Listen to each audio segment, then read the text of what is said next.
መምህርነት የእግዚአብሔርን ቀኝ እጅ ባድራ መረከብ ነው የሚነግራ ራሱ ነው ፈጣሪ ማስተማርን የጀመረው።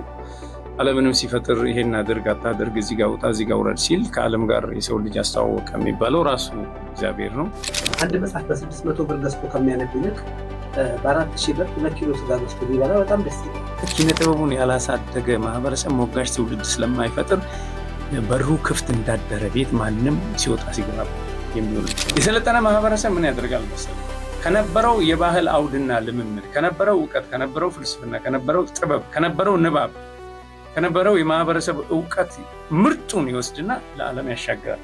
ያኔ የሱ ስልጣኔ ለሌላው ዓለም ዘመናዊ ሆኖ ሄደ ይባላል። እኛ ያንን ነው የተወው። ዛሬ ግጥም የበዛበት ዘመን ነው። ግጥሙ ደግሞ የስጋ ሳይሆን ለቅልጥም የቀረበ ለተጣለ ቅልጥም የቀረበ ቅፋቂ አናቶች አንድ ገመድ ላይ መጓተት አይበጠስ ወይ አይረግብ፣ ማሰሪያው እስኪቸግረን መጣመሪያው አይሰበስብ፣ ክርክር መሳ ለመሳ ጉንጣጤ ግራና ቀኙ፣ ብልጥ ሞፈሩን ይቆርጣል እያንቀላፋ ሞኙ። ምን ይላል መሰለው ኦሮሞ ደግሞ በውሃ ሆጅተኒ ኮኮልፋኛት። አይገርምም? እያለቀስን ሰርተን እየሳቅን እንበላለን። ስኬት ምንድን ነው ተብለህ ጠይቅ። እካሌ እንቁላል ከሚባል ንግድ ተነስቶ ጫማ ይጠርግ ነበረ።